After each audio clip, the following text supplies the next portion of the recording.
Brittany, feel free to ask us any questions you want. This is for all of you beautiful viewers to get to know us more, and for all of us to get to know each other better as well. Hey, brave girl, how you do the things that you do? Don't mind me. Hi everyone, welcome to the Brave Talk Show, the show for brave women craving the connection that comes with real conversations about the concerns and TMI details we face every day. I'm Brittany. I'm Theresa. I'm Robyn. And I'm Vanessa. Be sure to subscribe to join our weekly conversations. Okay, you guys, today we have a super special episode. So as you can see, we have some new faces and some new guests that we're so excited to introduce. We hosted a giveaway on Instagram where we wanted 3 people to come on set with us, film an episode. We're gonna have lunch, do some behind the scenes.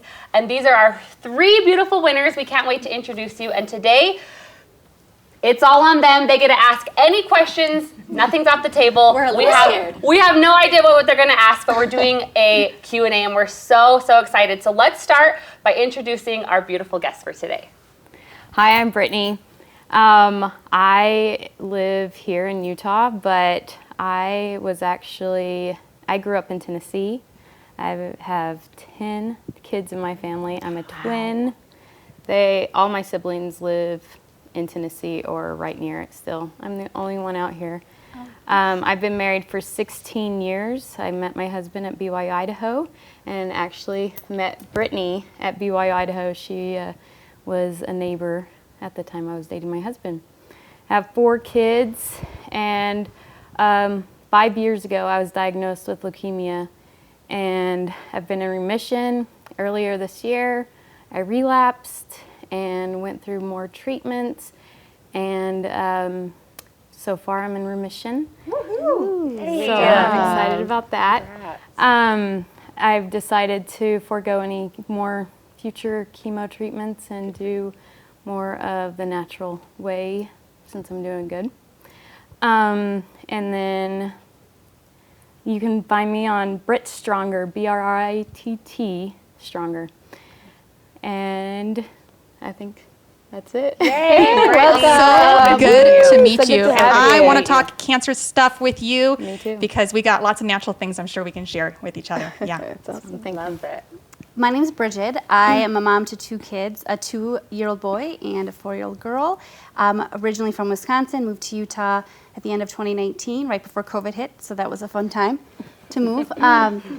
But I'm blessed enough to stay home with my kids, and we just go out and about and explore all sorts of things throughout Utah. I have an Instagram I just started this year called Utah Fun with Kids, and it's just focused on getting out and the kind of adventures, I guess, they keep me sane, I guess, getting out of the house. So. Well, wait, say why you moved to Utah. I love that part. Oh, so we moved to Utah. My husband is just a really big skier and snowboarder, and we literally moved here for the mountains. Luckily, he spent like the first 2.5 months not working and just skiing like every day. Greatest snow on earth. Yes, yeah, you agree with that. Welcome. We're so happy to have you. Thank you. I'm Taryn Nevis. I am from Orem, Utah. I've been married to my amazing husband for almost 10 years. We have 2 boys. Nixon is 6 and Baylor is 5 months. Almost 6, I should say. Nixon's almost 6 and Baylor is 5 months. I love to share my story about infertility, miscarriage, and adoption. My youngest is adopted. I am a big advocate against child trafficking.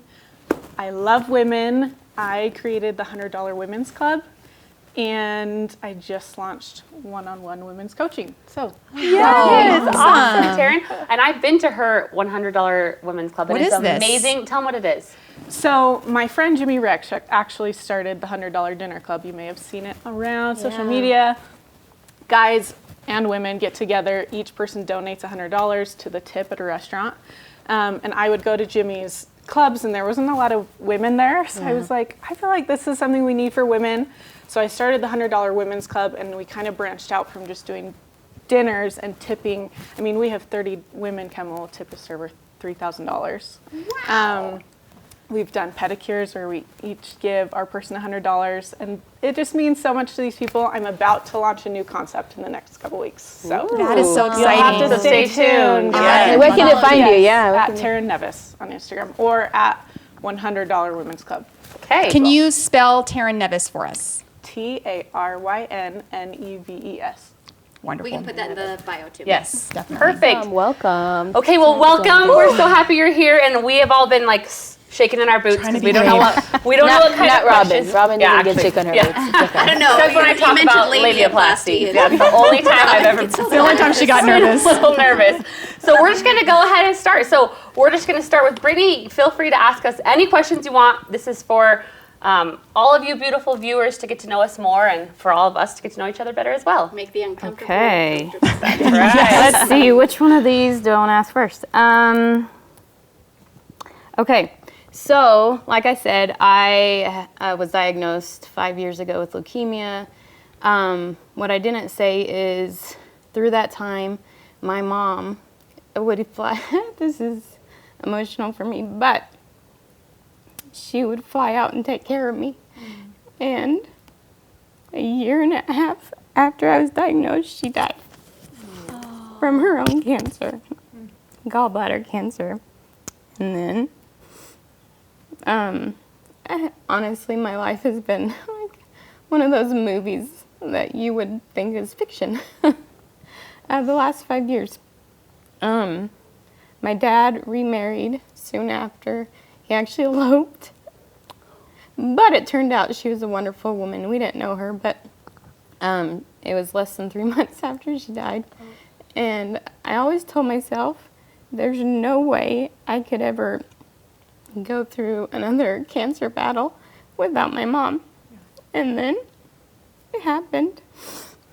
I relapsed earlier this year, and I had to do it without her.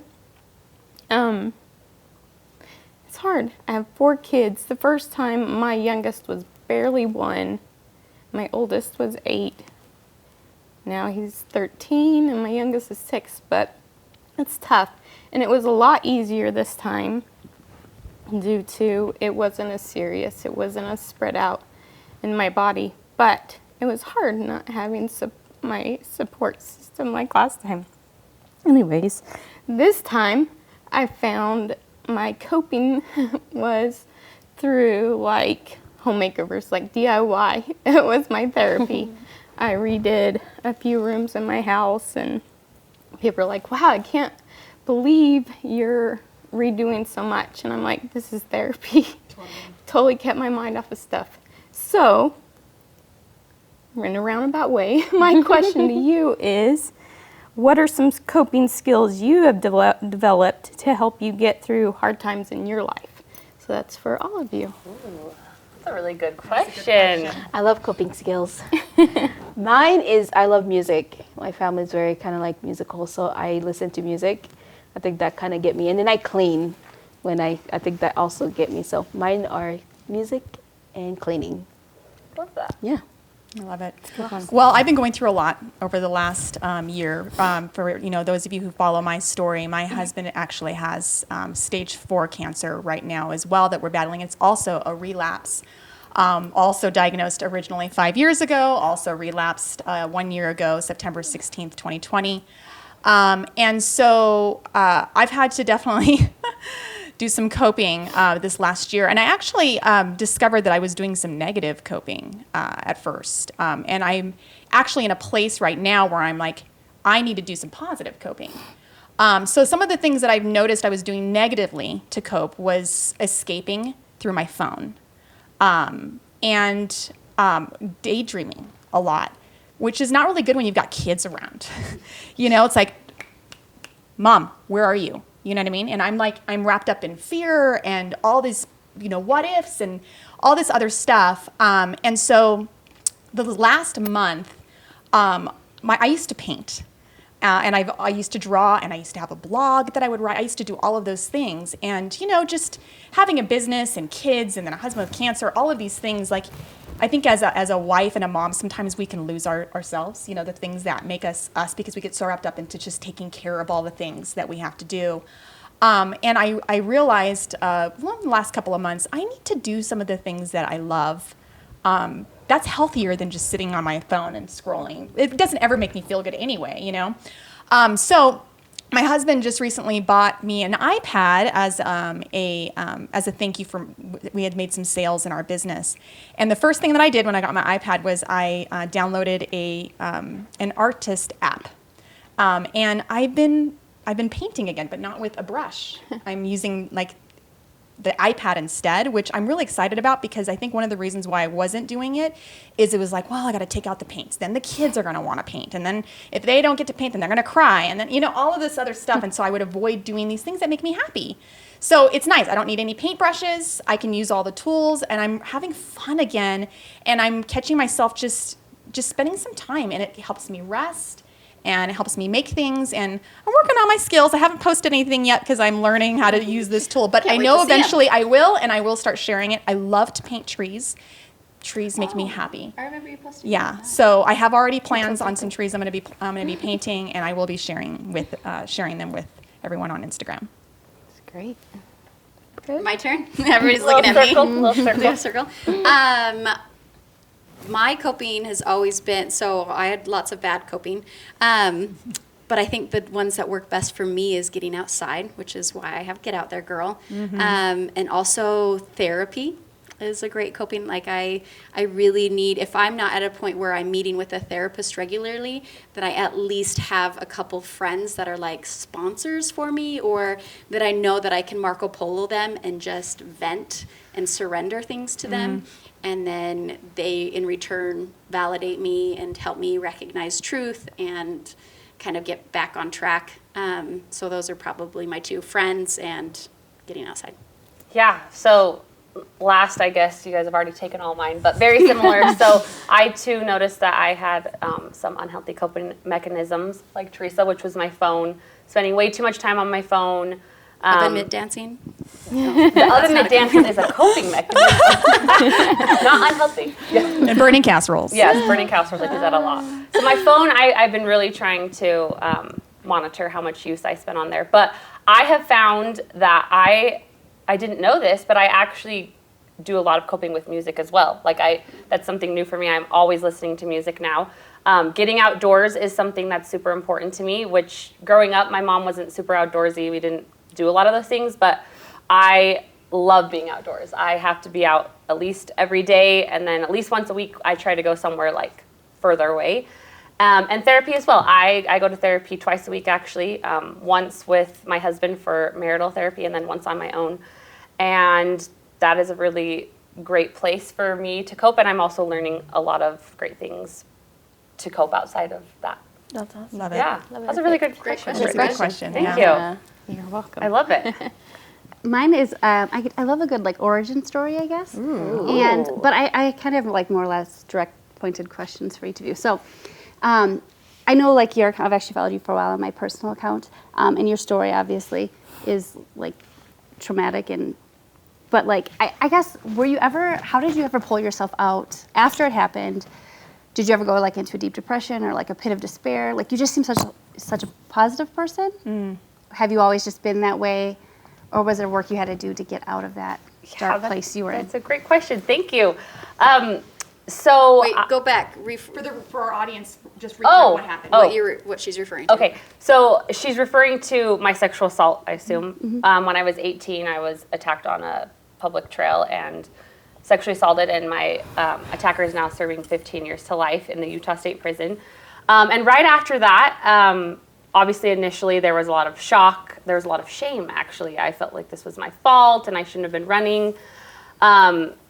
I got into therapy pretty much immediately, which was the best thing that could have happened to me. I learned there that sharing my story was actually a really big coping mechanism for me, and that was the last thing I wanted to do. I remember sitting in probably 2 months of sessions, and I couldn't even talk. I would just cry, and my therapist would ask me what happened, and every time I'd let a little more out, and it was just, I would have never thought this would have been something that I would share so broadly, but it actually has been the biggest coping mechanism.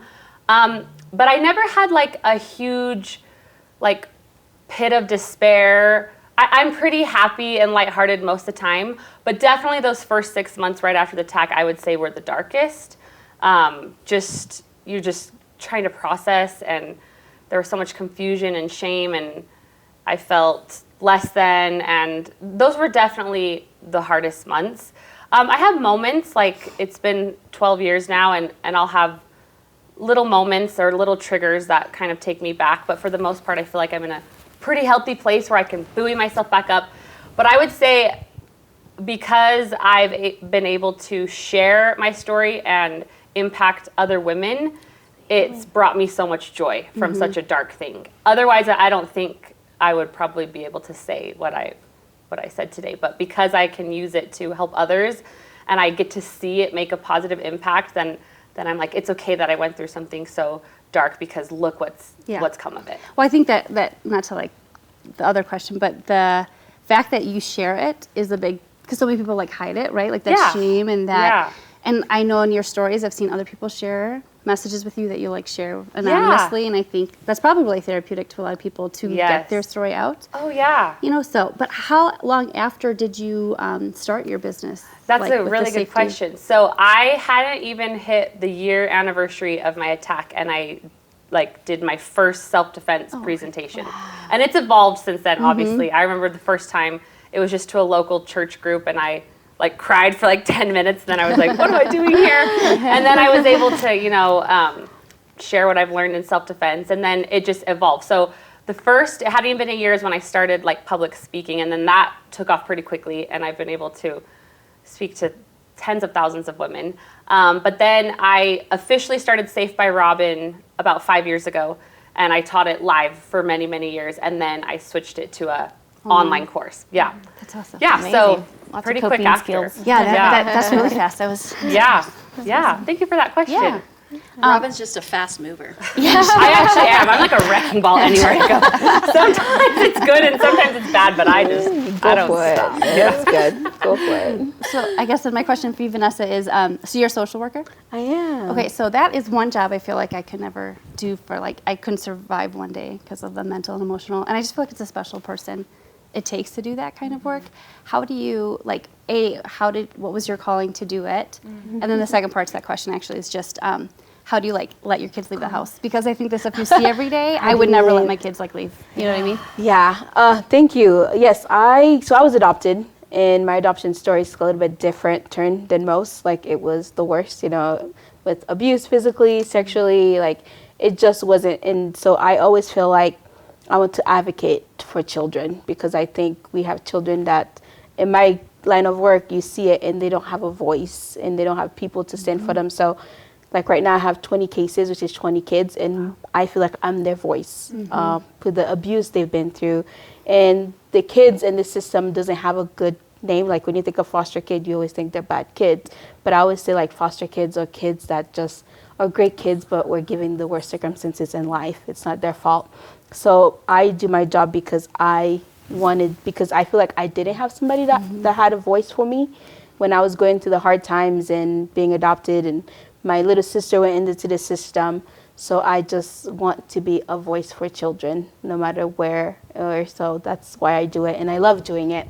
My kids, that one is hard. I think what it has taught me is to teach my kids, to educate my kids, you know. So I think the thing that I've seen, and I think even from Robyn, I think she teaches the right way, like the tricky people, you know. So it's like it allows me to create a barrier for my kids where I teach them about what's out there. Like my daughter, she's only 6, but she's aware of her bodies and who to talk to and what's going on and who to trust.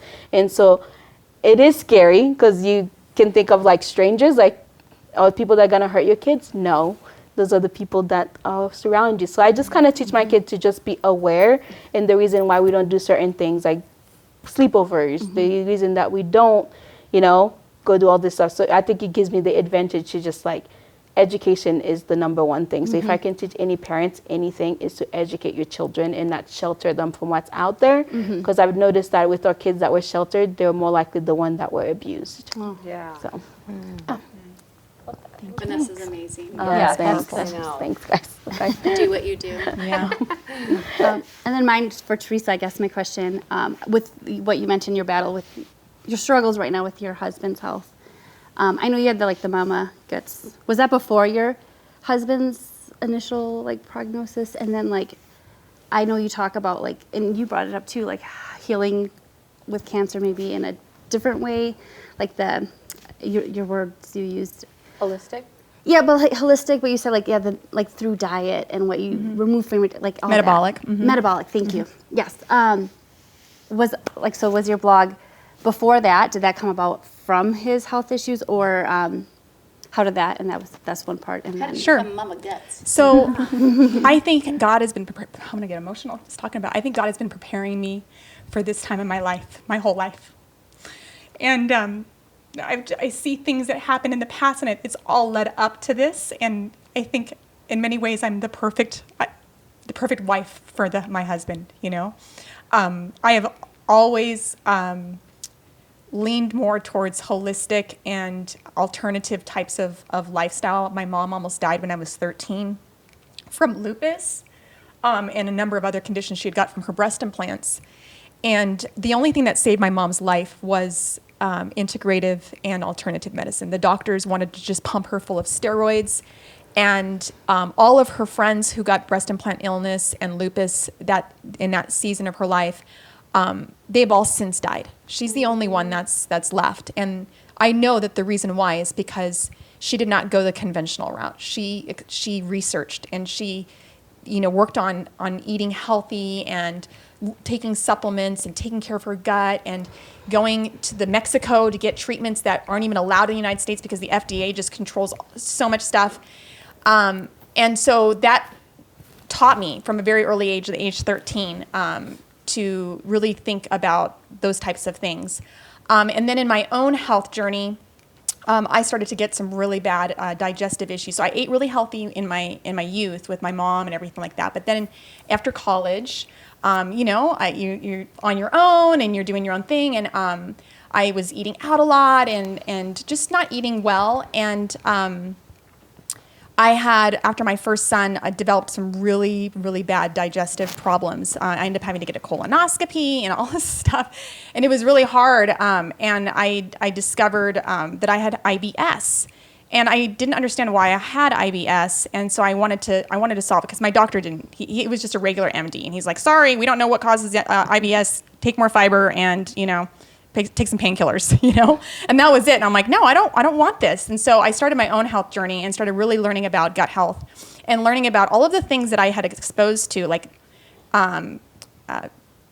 antibiotics and excessive amounts of wheat and dairy that I had been eating in my 20s and so forth, toxins, all of the things, that we're exposed to that really damage our gut. And then learning how the gut is the foundation for so much of your immune system and your mental health, everything. So I went on a journey to start just learning more about it, and I just geeked out into it. And I developed Mama Guts because I had another blog called The Entrepreneurial Wife, and if you guys go there, you'll see like years worth of blogs that I had done there, and I had written about so many different things. But I had caught myself at this time in my life where I was really only finding satisfaction and joy in writing about health. And it's funny because I'm not a health practitioner. I think in another career, I would love to go back to school and become a naturopath. That's not in the season right now, but I think that something like that is in the future. So I did all of that. And so when my husband got cancer, short story long, I had already had so much knowledge when it came to eating and supplementation and health and like what leads to autoimmune issues, like from the spectrum of gut to autoimmune to cancer. I had already kind of learned so much about that. And it's sad because you would think that with that knowledge, my husband would never have gotten cancer. But you can't control your husband. Sorry, ladies, in case anybody thought they could. I'm sure anybody who tries. I have been trying since the day one of our marriage to get that man to eat right. And he didn't get it. He just didn't get it. And now he does. And now he is just doing so well with metabolic therapy.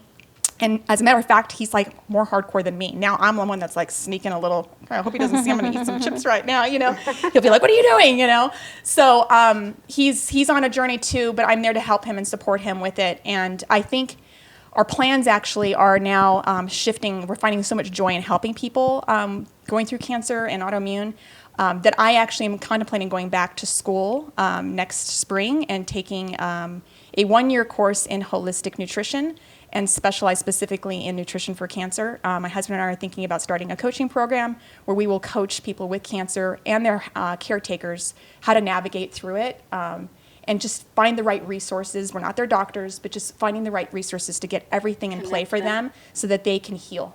That's awesome. So, yeah, we're really excited about that. Wow. Great question. That's amazing. Thank you. And then for Brittany, I guess with the Ghetto Girl, I've also followed you for a while on my personal account too, but I kind of I get the premise of it. What led you to, that was your passion, and what led you to start that platform and getting, because I know you're big on the self-compassion and self-love too. So how was your origin story? How did that all work? So it just originated from my battles with postpartum depression. After I had my third baby, we had just moved from Washington, D.C. here when I think I was 8 months pregnant. And it was the perfect storm of everything that happened. My hormones went crazy. My husband started a new career. I didn't have a support system. You name it, it happened. And I got suicidal after having her. And my husband forced me into counseling. I was always so stubborn that I was I know what will help if I just keep praying, if I keep doing these certain, A, B, and C, I'll pull out of it eventually. And finally, when I shared some of my darkest things with my husband, he was like, no, you need to go to counseling. And so I went to therapy, started learning about self-compassion, and then I had this big moment where God told me to get outside more. I've always loved being outside, and I always loved hiking and different things. I was never super outdoorsy. Right now, I'm way more than I ever was growing up, but I did always love it. And I just found so much peace and clarity and stillness outside where I couldn't find that inside. Inside, I was always bombarded by, we just did an episode on diet culture or just stereotypes of what I should be as a mom, or you name it. I felt like I was bombarded with it, and it wasn't until I was outside when I could let that all go and I could just be Brittany, and I could be really in tune with who I was and my purpose in life. And so I just started getting outside more and more. And for so many years, I would just put on Facebook hey, I'm going on a hike Thursday, Big Springs, if anybody wants to come. And sometimes people would come, and sometimes I would go alone with my kids. But I started getting more into high adventure stuff, rappelling and different things like that. And I started taking groups of friends with me. I had a friend that I did it with, and we would just invite our friends. And every single time I would invite our friends to come with us, I would watch them all just have this, Robyn has her Girls Gone Woke, just wake up, where they would go home so much more peaceful and better wives and moms and better people, just more in tune with themselves and experiencing all of these emotions that they had been suppressing after they had been outside. And so after watching that a few times, I was it's not just me that being outside helps. There's something about being outside. I think I have a recipe here. And so then I was I should probably get insurance, and I should probably come up with a name. And so that's the whole premise. And it was never this next year, because I'm having a baby, I'm not going to be having any retreats, right? So it was never a financial goal. I really just want women to take time for themselves and to get outside. Just try it, go outside. Even if you're not an outdoorsy person who likes getting dirty, I know Vanessa does like getting dirty. Just look at it, no. But I ain't I'm going on not one of yours. outdoorsy. But even Vanessa can't deny the benefits that come from spending time outside. But I do love going on a trip. See? Outside. I don't know about outside. Maybe the beach or something. That's outside. That's outside. Vanessa prefers the beach. I don't over hike, the guys. Yeah. I love that. So anyway, that's why I just knew it happened to me, and I saw it happen to other women, and so I just want to encourage as many women to get outside as possible. That's awesome. Love it. Thank you. Amazing questions. Thank I you. love those. Great question. Okay, Taryn. All right.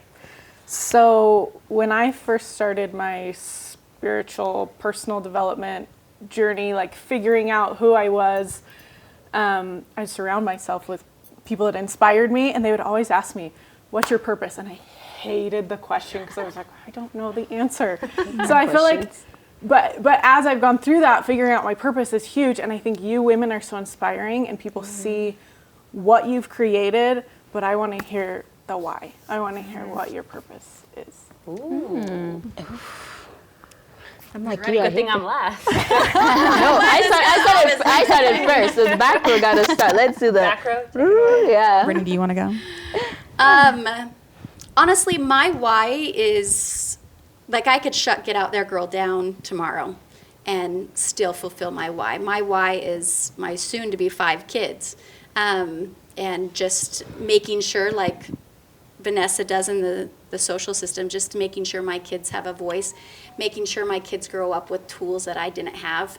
I don't want my kids speaking unkindly to themselves. I don't want my daughters to grow up thinking that they're fat or that they need to diet or that their life is in some way connected to their body. I don't want my sons to grow up thinking that women are supposed to stay home all the time and cook and clean for them. Like, there's just so many things that my why are those 5 kids, and teaching them to be good humans and to make the world a better place. And everything else I think is just extra. All of my Get Out There Girl stuff, everything with the Brave Talk Show. There's always whys, like the Brave Talk Show, the why is to make uncomfortable topics more comfortable, right? Like, there's so many things that we need to talk about and that we benefit from, but we're so shy and quiet about it, or we're embarrassed, or we feel shame, or we feel judgment. And so we keep it all inside, where we would be so much better off if we shared our stories, right? And connected with each other. But personally, like, even if the Brave Talk Show goes away, even if Get Out There Girl goes away, my why is those 5 kids and making them good humans. Love that. I love that. I love that. All right. Well, I think I'm still working on my why. I think it's a continuous evolving process. If I were to like narrow it down to the foundation, it might sound cliche to people of any Judeo-Christian background, but Jesus said, "Love God and love others," and I think that's really the foundation. I think for mine, the question is, what does love look like? And I think love can look like a lot of things, and you kind of have to look at like, what's your love? How do you love others? And so for me, at this season in my life, loving others is definitely loving on my husband and my kids. Loving others I consider myself to be a pretty compassionate person. I consider myself to be somebody who encourages people when I'm talking with them, to just speak life into them. And of course, you guys know that I love health and teaching others about health. That's loving them too. But I'm also at a place, I think, in my own walk where things have happened in my life that aren't exactly what I expected. And I've had shifts that went in different directions that I didn't plan. I mean, I was a teacher for 13 years. For a long time, my why was, I want to inspire the youth to be able to discover the beauty of writing and reading and how that can help them. It helped them heal. I mean, because writing for me when I was in high school, healed me. I had a tough childhood, and there was a lot of verbal abuse and control and all sorts of stuff and instability that happened in my youth, that writing and reading really were foundational for me. So for 13 years, my why was teaching reading and writing, right? And then things shifted, and my husband asked me to come home and join this business, and so now it's like, okay, now I'm helping people with their video on launching on YouTube. Okay, that's interesting, but I'm helping their lives with that. In the meantime, I'm loving on my husband through cancer. I'm loving on my kids and working on being more present with them and teaching them the skills so that they can have a successful life. And then this Mama Guts thing is kind of threaded through all of it. This whole desire for health and teaching others about health has always been there. So it's like this really interesting, intricate, complex mess. But it's all, I think, really founded in love. And I'm open to the fact that in the future it may look completely different. It may not have anything to do with video. It may have nothing to do with Mama Guts. It may have nothing to do with, teaching, reading, or writing. It might be something completely different. And I'm at a place where I'm like, okay, I'm open to that. Just teach me and let me trust and walk that next path and grow through it as well. Because I think through each season of my whys, I've grown too. And it's prepared me for that next phase where there might have been a different why. But all of it, I think, is rooted in love, really. I love that. I love that. Thank you. Jeez, that is a loaded question. My why, I think it's not just only for my children. I think it's just to create a world that is safe for children in general. I think children are an important, vital part to this world, and I just want people to let children be children, and also like knowing that kids just need love, and so I want to play a part of create a safe world for kids, because I think our children are so innocent, and all they need to know is love, and a lot of our kids in this country is lacking that. So I just want to make my mark to just create a space for kids. Love that. Yeah. What an amazing question, Taryn. So you asked, like, what is our purpose or what is our why? And I agree with those who've gone before me. I think it changes throughout your life. I know for a solid decade, 10 years of my life, I thought my purpose here was to inspire kids through the movement of dance. And I did that for a big season of my life. And I felt a lot of, passion and purpose. But it's definitely shifted for me. And I'm sure that it'll shift in years to come. But I feel that my purpose for why I'm doing the things I am now is because I really feel this heavy responsibility, and not in a bad way, but that like I can keep women safe and I can keep them prepared, and I have the tools and the experience and the personality to do it in a way that is impactful. And right alongside that, I feel this, big responsibility and burning passion to educate women and their kids and help them feel prepared. But at the same time, I feel this purpose that I also have the ability to bring light and laughter to a lot of people. And so it's kind of like two different things, like this heavy topic of like keeping you safe and prepared, but at the same time, like I feel that the world needs light and laughter and happiness. And I feel that I'm drawn to people who are light and fun, and I know that I can provide that for other people. So my purpose now is to empower, protect, and make people smile. And you're great at it. You're so great at it. Yeah. I laugh a lot on our recording days because of you. Most of it's off screen too. Great questions, ladies. Thank you. We were so happy you guys came. Thanks for being viewers. We love and appreciate you and everyone out there who likes to listen to our long-winded conversation. We hope that you get something and that you're brave enough to share with others. So thank you for joining our Brave Conversation today. Yes, and if you enjoyed this episode, be sure to subscribe to our channel and hit that bell notification so that you don't miss our next episode. Ready for more? Click on the next video for more Brave Conversations. And if you have some brave topics you'd like us to discuss, leave your suggestions below. We'd love to hear from you. See you next week. Hey, brave girl, how you